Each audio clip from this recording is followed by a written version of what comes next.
dead air time. You're totally fine. It's that we have to fill the time somehow. We'll get it. We'll get it. We'll get it. We'll get through it. All right. All right. Looks like everybody's ready. I'm ready. You're ready. We're all ready. Hey everyone, Anthony Fantano here, internet's busiest music nerd. Hope you're doing well. Thank you for coming in and watching this exclusive interview with St. Vincent, fresh off the release of her brand new record, Daddy's Home. We're going to talk about it and anything else that comes up in the conversation. How are you doing? I'm doing good, thank you. Good. Yeah. How are you doing? I'm holding it together. Yeah. I'm doing okay. I've been preparing all day, writing questions, and I love the new record, so I'm pretty psyched to just get some more insight into it. Oh, thank you. My friend sent me your review and I watched it, and I have to say I feel very seen. Oh, I do. I appreciate it. Everybody's seeing you, so I wouldn't worry too much about it. So new album is out. Does it feel like a weight off your shoulders? Are you liking the reception outside of the review that I just did? You know, outside of that, any other opinions or takes on the record that you're kind of feeling warm about?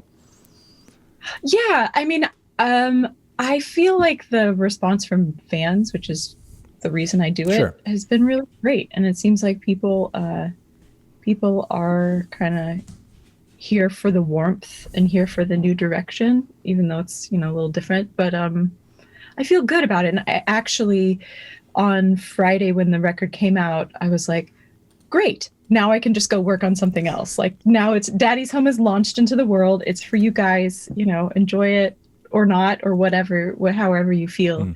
But like, okay. It turned a chapter for me to be able to just like very steadfastly go on to something else. Yeah.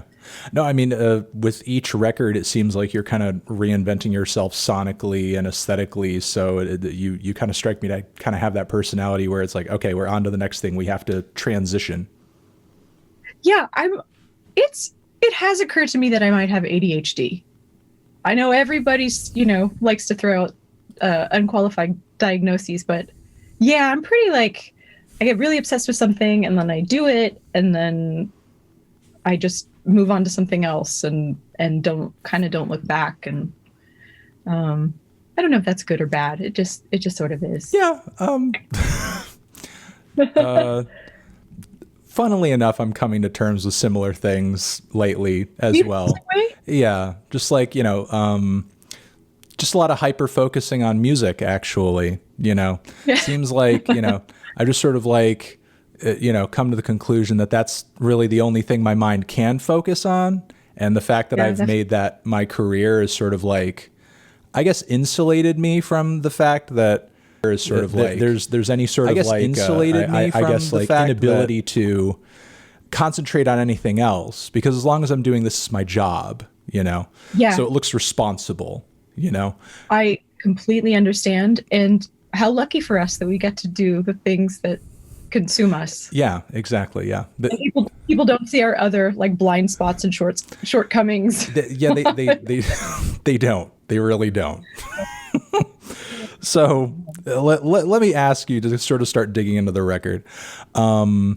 The generally, I guess, 70s style and aesthetic of the album. What initially kind of drove you into that direction? What is it about that sound, that era, that made you want to embody those styles in your own music? Why this and why not a grunge record? Why not go Kurt Cobain instead or something like that? I know. There's this music from the early 70s, like the Stevie Wonder Talking Book, Songs in the Key of Life, Fulfilling This First Finale, and early Steely Dan records that like, it's just go with me down the rabbit hole for a second. But like as a musician, it's like, it's hallowed ground, because it's like so, it's like harmonically heavy on one hand, but it's so musical and it's like pop music. I mean, those songs are just great songs. And so they live on for the ages, and that kind of like depth and feel and like, you know what I'm talking about when I say like pocket, like that deep, like a deep groove. Yes. It's honestly stuff that I feel like I was only ready as a musician to approach now. I like approached it like tried to approach it so humbly in this way because it's my favorite music ever, and it's kind of ticks all the boxes as a musician. If you can pull off like a level of sophistication and storytelling and vibe and make it really, really listenable and really warm and human at the same time, then that's the holy trinity.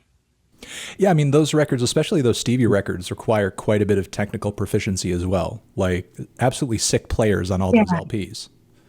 Killer players. Yeah. Given the decade that you were kind of borrowing from, in a broader sense, was there any, because you do pull from so many places stylistically on this record, was there any temptation between you and Jack at any point to, try a disco hit or anything? Because I noticed that sort of like was totally sidestepped a little bit. I totally feel you. Like, we could have gone Some Girls for a minute, but it was specifically pre-disco because to me, disco is like incredibly queer and incredibly cool, and then but also signals to me a sort of escapism or a certain almost like a Weimar kind of let's just party, and there's a decadence to it and a desperation, and so disco to me felt like just a couple years too far. I was kind of just and punk also felt, a bridge too far. Like it. Yes, I mean, early New York Dolls, okay, but nothing disco. Nothing disco. But also simultaneously, and I think it does kind of speak to almost the fluidity of the record that you pulled inspiration from this song, because this track is such an interesting mishmash of so many different things itself. But that Sheena Easton track that you sort of incorporated, that came from like, was that put out in 1980 or just a little bit earlier? It was, I think it was 1980, and it was a massive hit in England, and it was obviously a big hit here, but it was like absolute top of the pops in England. And so, yeah, I mean, the story with that song is that there's I used to have a car where when you plugged in the phone, it would just play the first song that started with like A or a number. Do you know what I'm talking about? Yeah. So for about 6 months, the first song I would hear whenever I plugged in my phone was that 21 Savage song, A Lot. Okay. And I really like that song. I was like, how many problems you got? A lot. I was like, yeah, I totally feel this. I really like this. But I was really inspired by that. But by the intro of that, which I'm sure it's a sample, and please in the Twitch, like, tell me what it is. But the I love you for so many reasons. It's like, oh, that's beautiful. And then I just got obsessed with that BPM. So I wrote this kind of choral loop, 4-chord kind of loop thing at that BPM. Okay. And then I just started singing, I started singing the lyric, my baby wants a baby. And that thing. And for a couple hours, I really thought that I was like a melodic genius. And then I realized that's Sheena Easton's 9 to 5. I'm also seeing chat saying it's East of Underground. East of Underground, I love you. That's what chat is saying. Thank you. I really appreciate that. I appreciate that. That's the beauty of Twitch chat. They're here to answer all of our questions when we want them to. Good. So good. I wrote the song around, partially around the melody of 9 to 5. And again, like for a few hours, I was convinced I'd written the best melody known to man. And then I was like, familiar, a little too familiar. My baby takes the... And so anyway, but it actually, I think it subconsciously really, really works in the kind of updating and the commentary and all that. So I kept it, and I credited Flory Palmer, who's the original writer of 9 to 5. So she's a co-writer on the song. That's it's interesting that your arrival to this song and this melody came so coincidentally, because in a way it does kind of reflect the era that you're borrowing from, because, you know, production wise, there's all those like synthesizer timbres that would sort of be the mark of the 80s generally, but there's almost this extravagant 70s show tune kind of vibe to the song itself. So it's almost like a blend of, you know, those eras together. Totally. Yeah. Show tune is a good way to put it. But, you know, let's dig into some of the commentary that you kind of deliver on that track, because consciously, you're trying to go in a very different direction thematically than where that song is kind of coming from, you know, in you know, telling the story of like a domestic love, where, you know, it's a husband and a wife and the guy's working and so on and so forth. But you're trying to tell this story of like solitude and singlehood in a way. Yeah. And kind of thinking about, I don't know what happened, but I really started thinking about, legacy on this record. And that sounds really self-important. I don't mean it that way. I just mean like when I was writing The Melting of the Sun or something, and I was thinking about all the people whose music I love and how much it gave me, I was just thinking of like, oh fuck, I hope I didn't like drop the ball. I hope I didn't make it harder for the next generation. I hope I made it easier in some way, in some small way. Like that would be the biggest like gift, you know? And with this one too, you know, it's like, I have a big family, and I mean, I am getting it from all sides. You gonna have a baby? When you gonna have a baby? I'm just like, and then I started to really think about it and really think about, you know, how many like of my favorite female artists are mothers, and, you know, why does that have to be? Is it posited as a choice between like, trying to be a great artist and motherhood? But I just was like, I kind of wrote the most dirtbag, version of myself. But it's not untrue. Like, I want to play guitar all day. I can't cook. I want to make my meals in microwaves. Like, you know, it's really just pretty raw and real. So, you know, you know, I don't know. I don't have the answer, but so I wrote a song about it. Yeah. Considering the lyrics on that track and also, the previous one as well, I wanted to know if like, you know, were these just statements of self where these are my issues with, I guess, proximity, commitment, just wanting to live this solitary life in a way? Is this more of a statement of self, or is this something that you find yourself wrestling with personally and something that you want to transition past? It started as the latter and maybe is perceived as the former.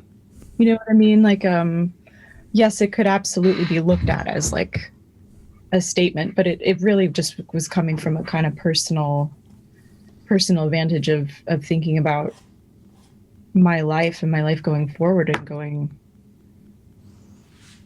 I mean, there is still a part of me that's like shocked to know that someone likes me or loves me. I'm like, really? What's wrong with you? I mean, that's still like a sort of knee-jerk reaction I have. So that's it's nice to be able to see, kind of come around to, I don't mean to sound fucking new agey at all, but like come around to like seeing yourself in a better light because someone sees you so nicely and so clearly, and you're like, well, that's an interesting mirror. Your mirror is better than you know how I feel on a day-to-day basis. So yeah, I mean, I'm just honestly kind of wrestling with all of it personally. Speaking of some of the other figures that are brought up on the record, there's also obviously that ode to Candy Darling on the back end of the record too.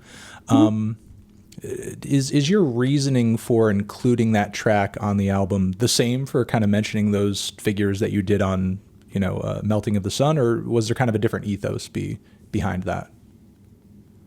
I kept picturing, I kept picturing Candy Darling in earlier songs. I mean, kept picturing her,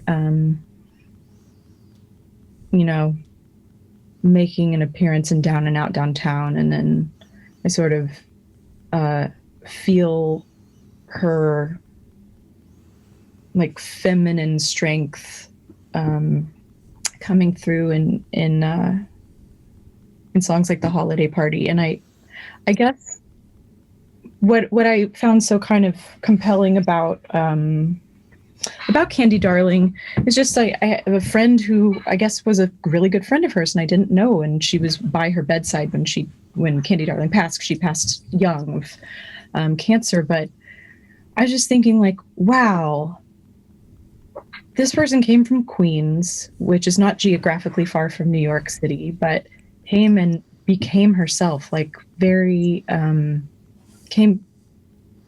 it's a world away. Manhattan was a world away from Queens, and kind of became herself and was beautiful and glamorous, but also like really tough and transgressive, and was actually celebrated, which seems, crazy for the time. And I just kind of kept, I felt like she was a little bit of like a guardian angel on my shoulder through the record. And so at the end, I just kind of feel her, her ascent into heaven was just sort of this like taking the last train of the night back uptown. I was just kind of picturing her like waving in slow motion, and me just kind of saying thank you, waving her on. Thinking about her and thinking about some of the other figures that you've brought up on the record, like Joni, like Nina, for example, it did sort of make me reflect on how musically and culturally the time, artistically and socially, was pretty radical, for when it was. And I was wondering if, as you were kind of finishing the record or thinking about the various artists that inspired it, if there were any kind of like social parallels that you were kind of personally drawing between what they were doing then and kind of the now. Well, when I think about Nina Simone, I think about, I can't tell you how many hours of my life I've spent listening to Nina Simone, and I love her music, and I love her voice, and I love her piano playing. And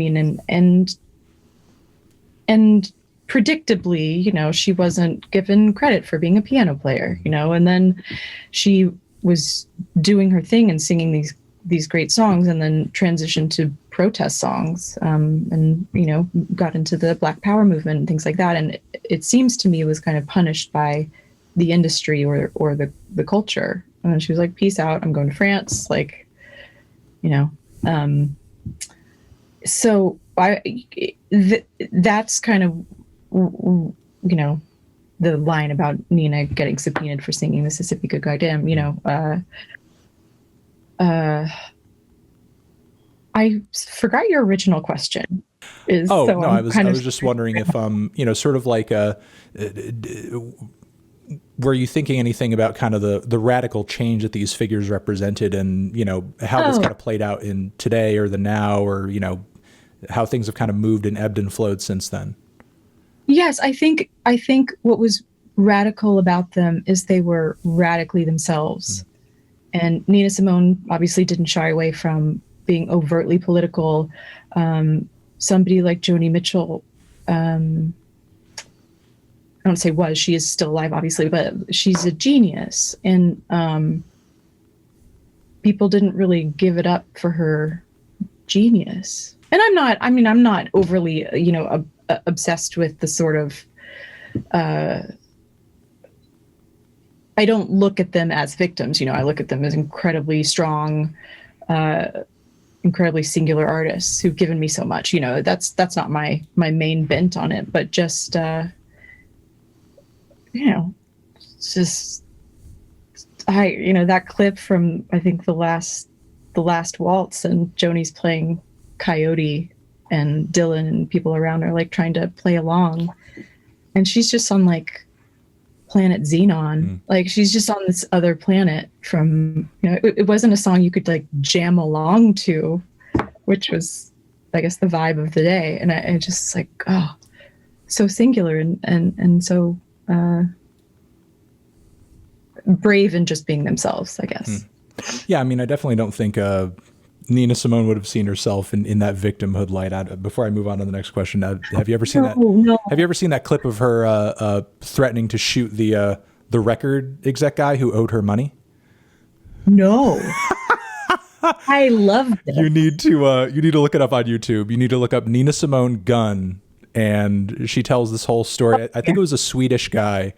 And this was far into her old age, and she's just telling the story, and she's like, he owed me X amount of money, and he said he wouldn't give it back to me, and then I brought a gun, and she's talking about essentially shooting at the guy. Oh my god! Give it. Oh my god, that's wonderful. Given what you said, she definitely she definitely wouldn't have taken anything on the chin. Like she was ready to pull a gun on someone. Absolutely not. I know this is a non sequitur, but. Do you remember how 20 years ago Bjork beat the shit out of a journalist? Yeah. No, I remember that. That was not that long ago. No, not that long ago. At that point, there was a really weird thing. The paparazzi was just obsessed with her. And I believe that was around the same time she had that really awful stalker too. Stalker who, yeah. Yeah, you'd be... the story, she was sort of mama bearing. She had her baby with her or something. Maybe I'm getting the story wrong, but... Yeah. Your Nina story reminded me of that. But yeah, definitely look that up. That's not a microaggression. Looking into some of the other themes on the record, obviously there's quite a bit on the LP that addresses your father going to prison, which has been noted happened in 2010. But before we sort of discuss that span of time, what was generally the relationship like before, that had occurred? My relationship with my dad? Yeah. Well, I didn't grow up with him. I grew up with my mom and my stepdad in Dallas. And I would spend summers and Christmases with my dad. And big family. I mean, I have 4 brothers and 4 sisters, if you add them all up. But, my dad had 7 kids. He had the first batch of 3 girls, and then he had 4 more with his second wife. So, to me, he was always, jovial and good-hearted, but pretty elusive. I don't, I knew what he liked. I knew him through the books that he liked and the records that he liked and the films that he liked. I mean, he was making us watch 8.5 at 8.5, you're just like, okay. But I remember him being sort of taciturn. I mean, we had a friendly rapport. He, a good pat on the back and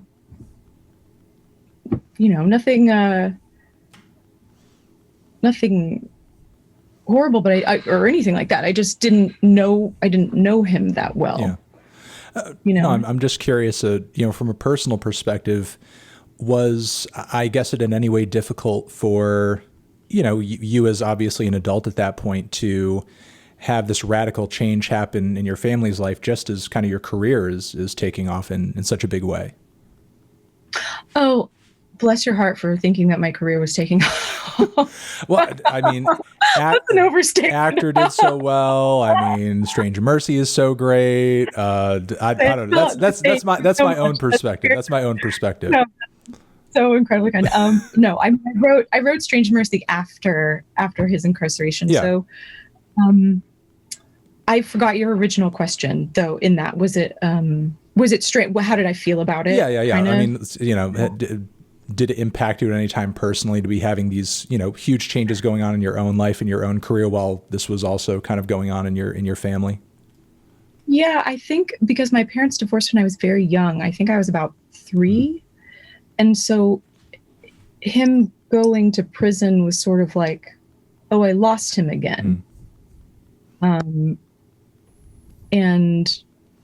that was, I mean, I was an adult and it was really sad and horrible. But I had, little siblings who needed a father more than I did, and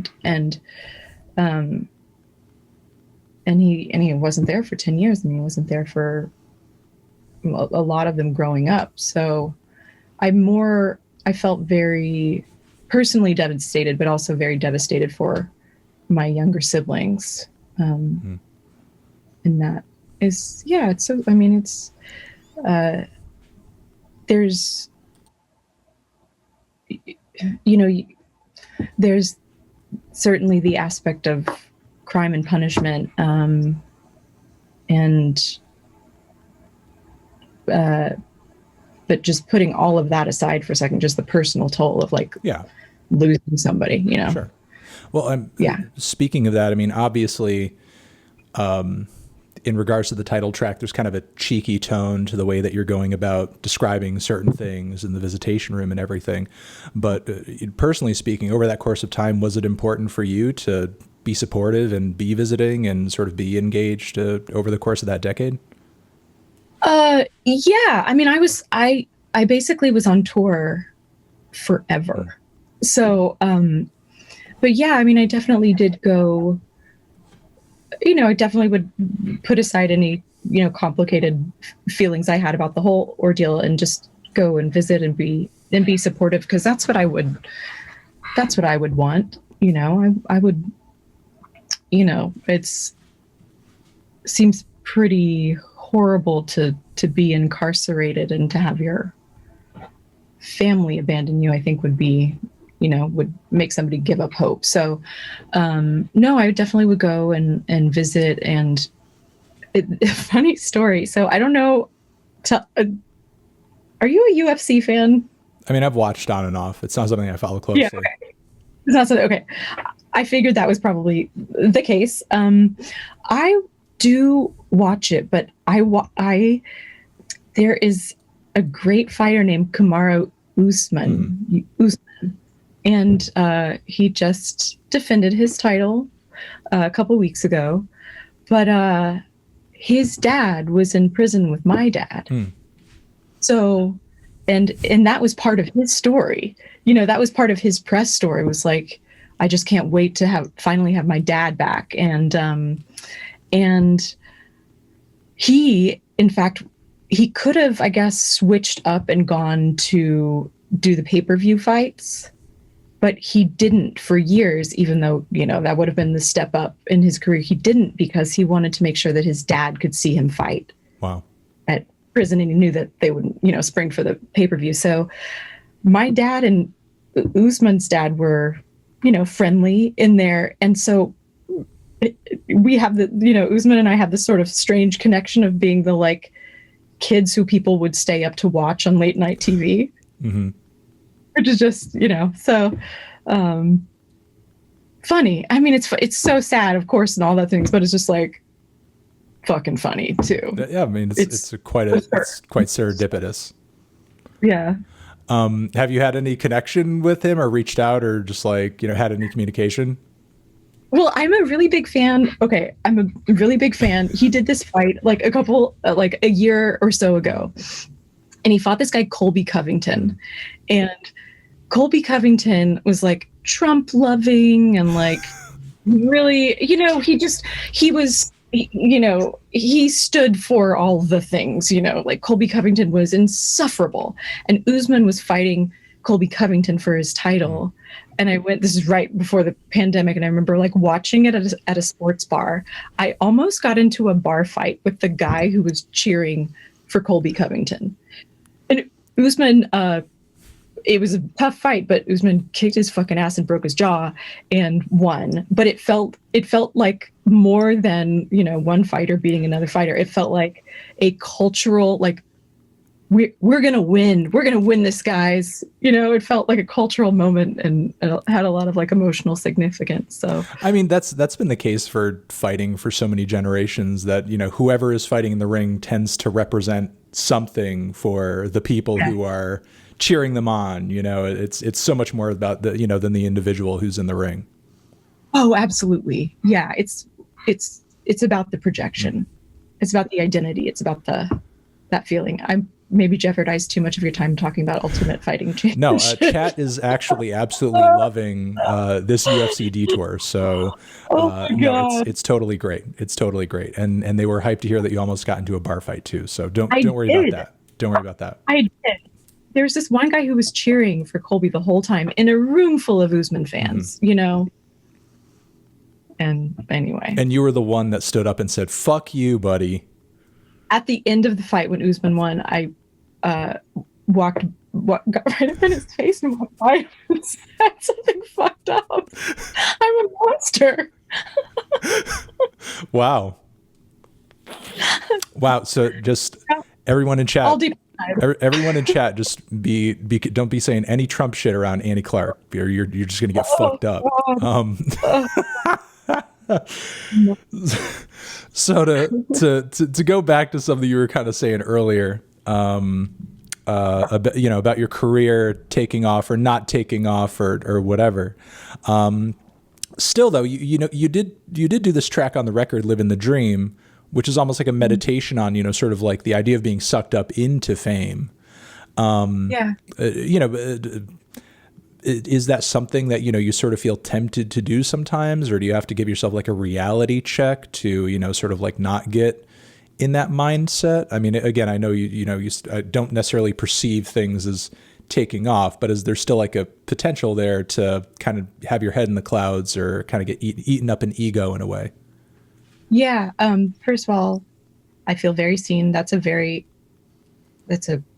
accurate reading of my intention of it. Not that my intention matters. I'm kind of the opinion my intention doesn't matter at all. And it's, you know, it's leave it up to the work to decide what people react to. But with Living the Dream, you know, I was talking to Jack, and he'd been spending time with Bruce Springsteen. They're like bros, which is very sweet. Yeah, I had him on that track recently. Yeah, I mean, and so, but you know, they were just kind of ruminating and talking about how fame has kind of subsumed some of the greats, you know, and Bruce said something about, you know, it's you can't live in that dream, it has to live in you.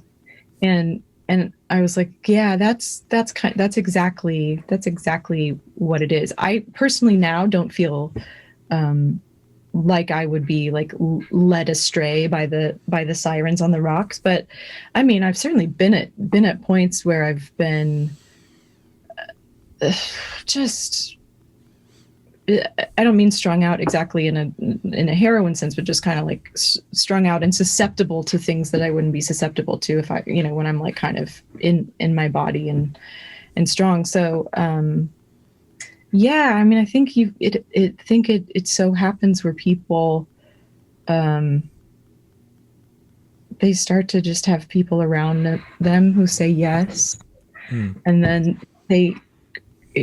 I think it takes a crazy person to do this, period. So if you're surrounding yourself with people who amplify your crazy, and then also you insist that they reinforce your delusions about yourself all the time, you just float off into fucking outer space. I mean, and it's not, and if I can be like a purist about it, one of the reasons why I never would want to float off into outer space is because I want to be a writer. And you can't write, you can't write about life if you're, you know, 30,000 feet in the air all the time. If you go from private plane to, you know, a hotel to yacht or whatever the fuck, I'm exaggerating, but like, you have to be a person to be able to write about the human condition, and living in the dream is very much just the seductive delusion that will kind of lead you to your ruin. Yeah. No, and in a lot of cases, the audience will indulge you in that fantasy as well. I was kind of laughing at a tweet that I saw earlier of somebody talking about J. Cole in the light of his new album that just came out, same week as your album. And they were kind of like freaking out about the fact that, wow, J. Cole is worth $100 million and he's still out here. Is it really? Maybe he is. I don't know. But that's what the tweet said. He's worth $100 million and he's still eating at food trucks. And it's like, well, why wouldn't he? You know, if he's just tacos are tacos, like, you know, what, like, food trucks are good food. If he's just a regular guy who enjoys good food, why the fuck wouldn't he eat it? Why the fuck wouldn't he eat at a food truck? Yeah. You know, but again, it's like the audience itself sometimes even has this expectation that once you've reached a certain level or made a certain amount of money, you're better than me. There's no possible way that you just be eating at a food truck. You know? Yeah.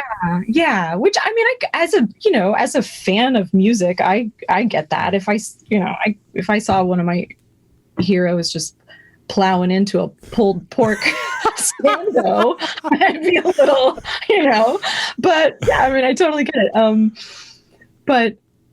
Yeah, I mean, wow, 100 mil. Get it, J. Cole. Let me ask quickly about Jack, because you mentioned him just a little bit ago. Obviously, you've worked with a handful of different producers over the course of your career, but you've convened back together with Jack on this new LP. What keeps that working relationship going, and what sort of made him the pick for you again to kind of embark on this new journey? Well, Jack is my friend, and I don't have that many of those. So he's endlessly positive, but not he's not cynical, but he's not stupid. That's a really nice combination. I had no idea that he could play bass like Jocko. I had no idea that he just had those chops, because of course he did, because he's been playing forever and he's a great player in general, but I just didn't know that he had that sort of kind of swagger in him, and it was really cool to just see him rip, and it surprised me. I wasn't going to say anything about it because it would be like too nerdy and too personal or anything, but there were a few bass runs on the record where I was like, what the fuck? I was like, where is that? I didn't look at all the liner notes. I was like, where is that coming from? I mean, it's like, it fits the era, and I get it, but it's like, that's especially good. Yeah. There are two bass players on the album, Jack and me. Jack played 90% of the bass on the record. Okay. I mean, like, he's ripping. And it was so cool for me as like a friend of his to see him also just let his hair down. It's not that often when you're making records that a certain kind of playing is like really called for. And in this instance, it was really called for, and he's just a joy, and he's a really good person, and that's all charts and graphs would sort of say that once you get to a certain point, maybe you wouldn't be, but he really is, and he's my friend. Speaking more of kind of the instrumental bits of the record, I did get quite a few questions before we hopped onto the interview about the solo that you did on Dream. Considering how much of kind of a peak guitar moment that is on the record, like, what inspired that? How many takes? There were even some people asking me, what effects did she use on the solo to get the tone? So as much as you could tell us about, that sort of portion, let us know. Yeah. I mean, the way that I have realized that I sort of get the most melodic solos is to sing them. And then, I've heard that from other people too. Yeah, I mean, because there's something in doing this that you can get locked in muscle memory and not make the most musical choices. You just make the most comfortable choices. So I really, it was a combination of, I just had,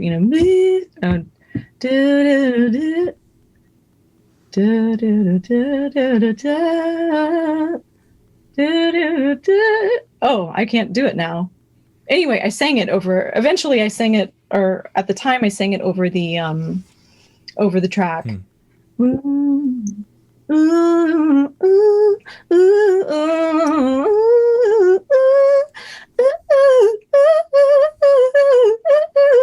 ooh, so I sang that and then was like, okay, let me play that. And then other things were just like, little moments, little just kind of exclamations, on guitar. But I really just wanted to it's pretty clear the inspiration for the song is 100% Pink Floyd. Sure. I mean, that's, duh. But the solo part was a combination of just like singing it and pulling it out of the air and then guitar expression. Are you still rocking that music, man? Oh, hell yeah. Are there any other guitars that sort of made it into the rotation for this new record? I played this choral sitar electric guitar. Yeah, I wanted to ask you about that too. Yeah. It's from '67. It was Jack's actually, and he had it set up in the studio. And we were working on the song Down. That was one of the ones that kind of came together before lockdown. And, I think in records past with a riff, like, there's a riff on Down that's like in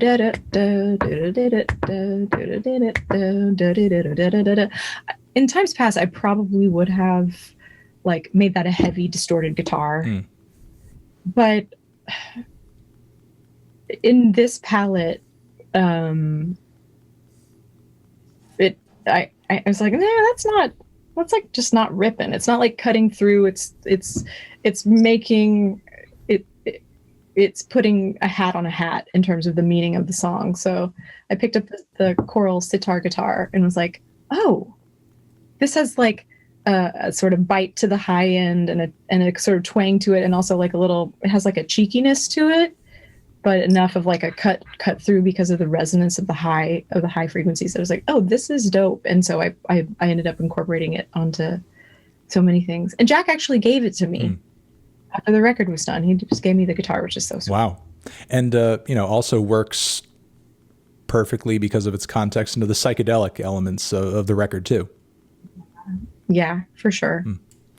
Moving on to some other stuff about the instrumentals, if you can go a little bit into the background vocalists that you had on this record, because like they absolutely kill it track after track after track. It just adds so much character to so many of the songs here as well.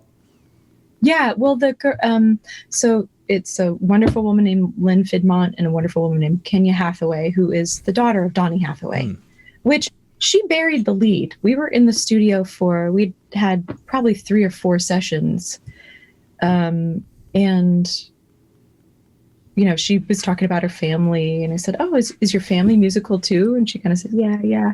And then it came out that she's Donny Hathaway's daughter. I was like, the fuck? Like, start with that, my friend. It's amazing. So nobody wants to presume, but also it's like you don't want to just be known as that person if you're trying to make it on your own. No, of course, no. And she's absolutely, absolutely her own person and a great musician on her own. But I felt so dumb being like, oh, it's your family music. Yeah.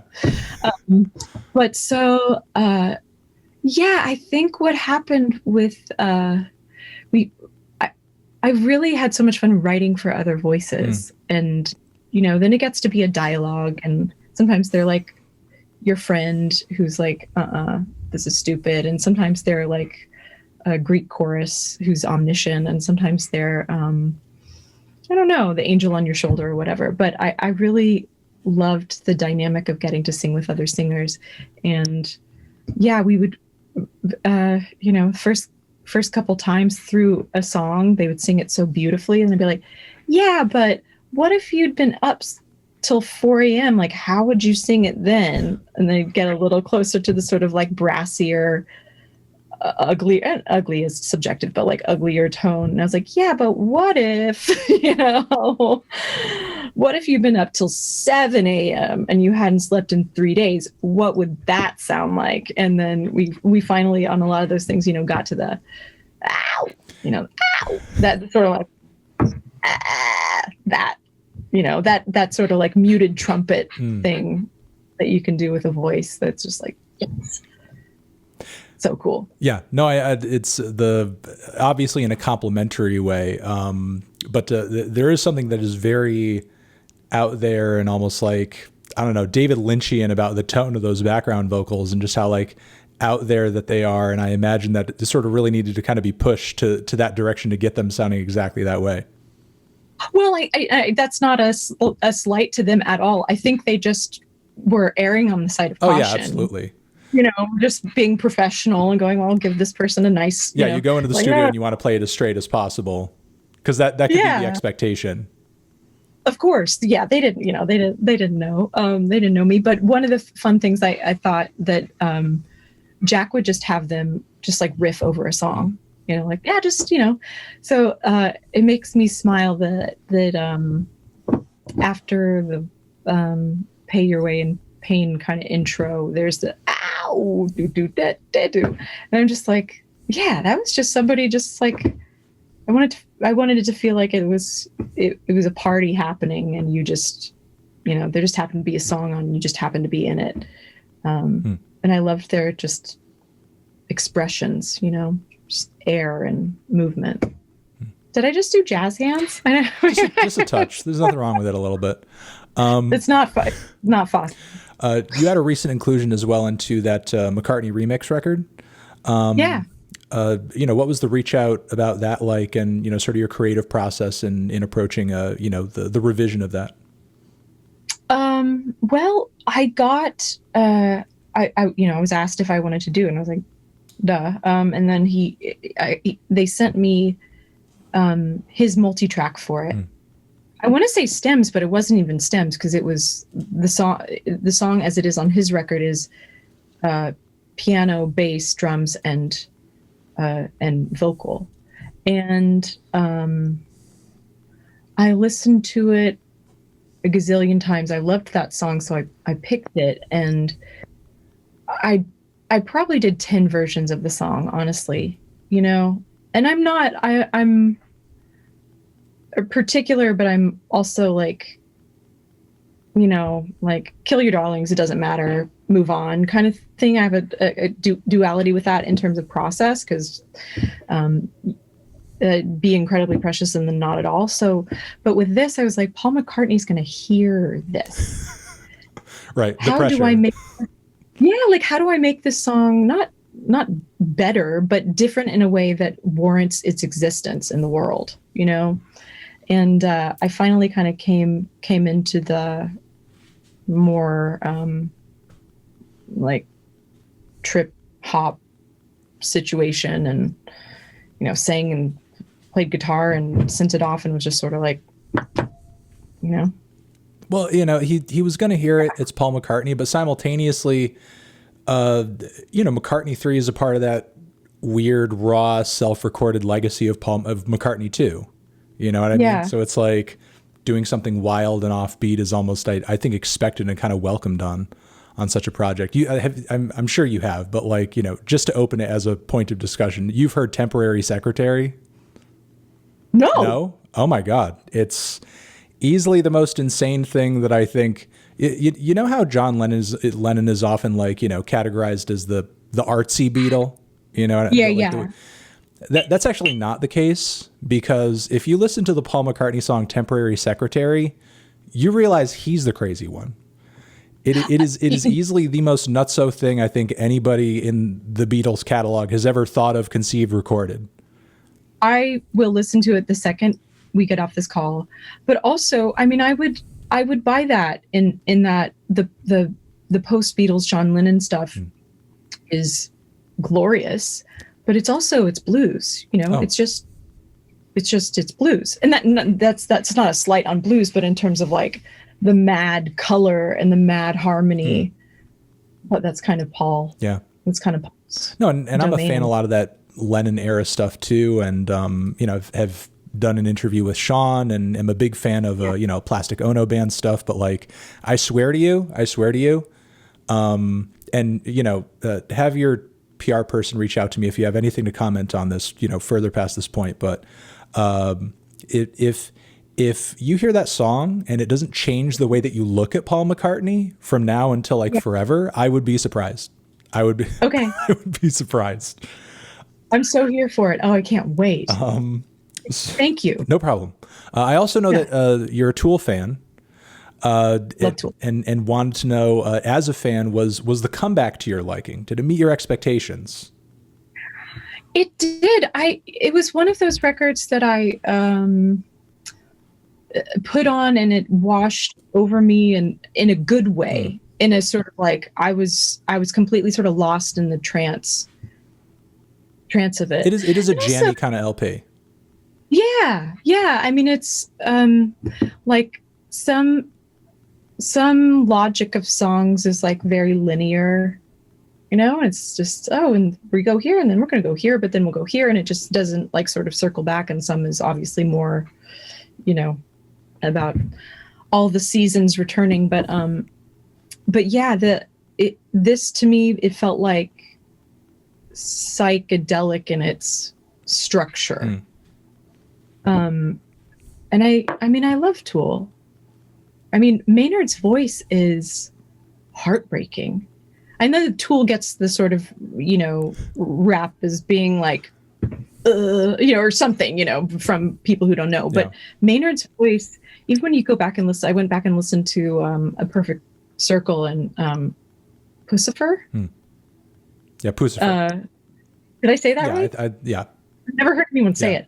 I went back and listened to that, to A Perfect Circle, that and Christopher, and it was like, there is something in the texture and just like spirit of his voice that I find heartbreaking. Like it moves me, and it breaks my heart, and it also like feels deeply perverse at the same time, which is sort of like, holy moment. Yeah. How did you feel about it? Should I just watch your review of it? You know what? Like I agree with everything that you said. I didn't care for the record myself, and I do love all of Tool's back catalog. There are some people in chat who are like, I can't believe he asked that question. He doesn't like the record. Oh, no. But I know that you were a fan, so I thought it would be interesting to get your take on it. It felt psychedelic to me. No, I agree. I think that's what it was going for sure. Yeah. But again, considering that though, and also the Floyd isms on your new LP, would you ever see yourself kind of lending your talents to? I mean, obviously, fans know the chops are there. Lending your talents to like a progressive type record, or even bring your music more in that direction. I've been, I've just always kind of working on stuff. Get in the studio, get Jack in there on the bass, get a sick drummer, and just 90 minutes of jams, and just like edit it down to the best parts. Edit it? No. I'm going to punish fans. Yeah. I mean, obviously edit the 23-minute jam just down to 20 minutes, just 20 minutes. Yeah, exactly. You guys are going to love this. Listen to every note. Exactly. First of all, just a little, every melody was an improvisation at some point.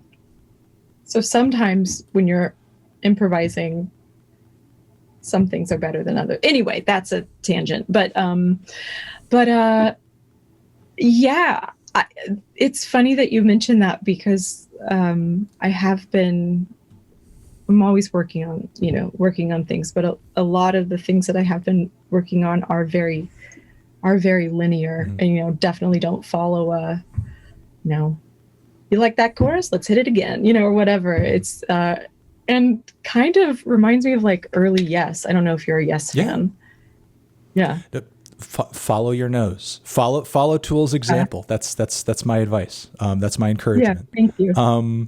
To take just a couple of fan questions before you head out. I don't know if this person's bullshitting me over here. It's funny enough to ask though.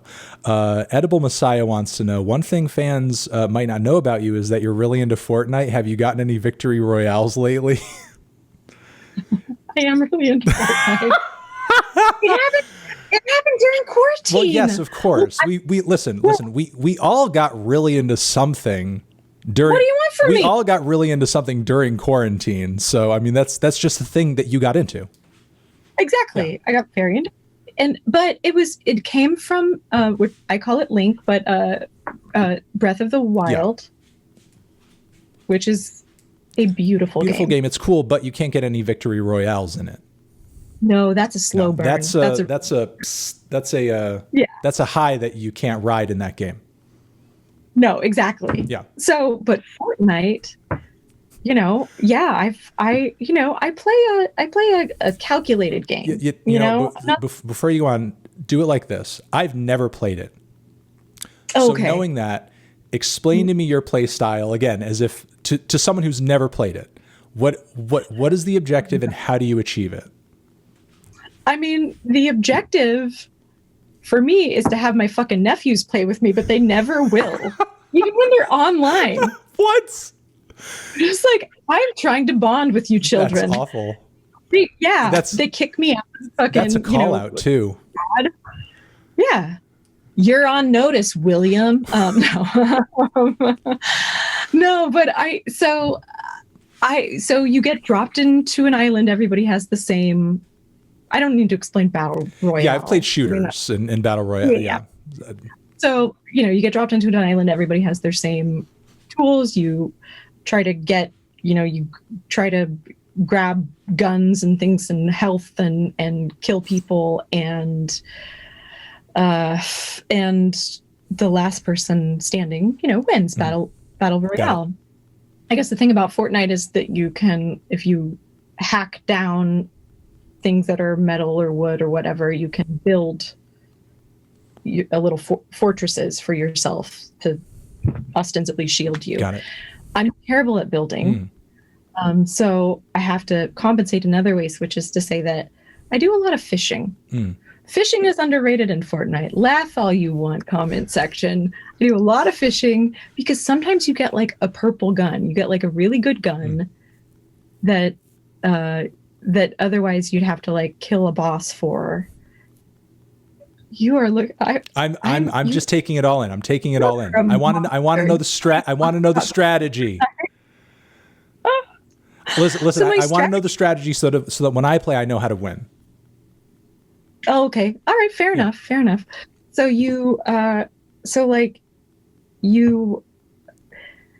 I like to fish and get really stocked up on like health and blue juice. And then I'm not the best fighter. I kind of panic and go a little haywire with my aim, but I will kind of I always make sure I'm not in the storm, I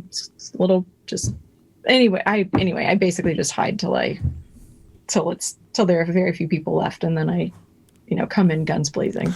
But it works though. Has it worked? Oh yeah, I've won a lot of times. Okay. Hey, I mean, listen, being the last man standing can be approached a bunch of different ways, and sometimes just chilling until it's your time is the way to do it. Yeah. Do you want to win? Yeah. Being, listen, as epic as like the Battle of Normandy does, who wants to be the first one off the boat? You do not. I recently saw Saving Private Ryan again. Right. Great movie. Great movie. You do not want to be the first many off the boat. Right. Yeah. Right. So you've got it planned out. And it's interesting though that you could take that approach. I knew about the building, but I wanted to know, if you're not a good builder, can you compensate in other ways? Can you be such a good shooter that it doesn't matter if you're a good builder? Or can you be such a good builder that it doesn't matter if you're a good shooter? Yeah. Yeah. I mean, it's the confluence of the skills, but yes, you can absolutely, be really so fast at building that when people try to kill you, you're mostly, insulated. Got it. Understood.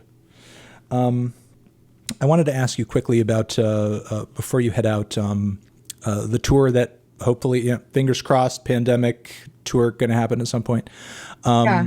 How closely are you going to try to, basically stick to the instrumental palette of this record? And when you're playing older tracks, will they kind of take on a new form when you're kind of, delivering them in the midst of songs from this new record? Yeah, I mean, it's another kind of Bruce quote, but kind of says your job as a performer is to shock and comfort the audience. And I agree with that. I mean, I've also probably punished at some points or, you know, cried for help. But yeah, I think, you know, I'll do old material in this kind of new arrangement, new way. But then also, you know, just gonna, also you got to play some classics exactly like note for note how people love them. Sure. Because that's how you certainly not all the time, but there's certain things, certain songs that you're just like, just hit me right in the gut, like hit me exactly how I like it, and you know. I'll do. And one more thing before you go. I had a question here, something that I had forgotten to ask about the humming interludes on the record. Yeah. What was sort of like the inception of those, and you know, what do they kind of represent as far as like the flow of the record, and do they tie into the themes of the album at all? They do. To me, they kind of my mother, who's a precious angel. It occurred to me that she hums to herself constantly, and she hums kind of through good times, bad times. She's always just humming, and I thought to myself, like, God, I bet she's written entire symphonies. You know, like I wish I had that material. It'd be too much material to go through. I would lose my mind, but I wish I had that material. I wonder, you know, it's sort of like lost to the wind. And so whenever I felt on the record like we needed a little bit of respite or a little just like a sort of gust of wind, I put those interludes. It was originally a full song, and then I put it in kind of like you would hear someone humming from the other room. It's like, so that was the feeling of it. And yeah, and the lyric on the end of it is, you know, you take the high note and I'll join the chorus and all my girls will keep humming. You know, just like it felt quite sweet, like kind of a sweet sentiment to me. Well, thank you for lending that insight into those. Yeah. And thanks for talking to us for an hour about all this stuff.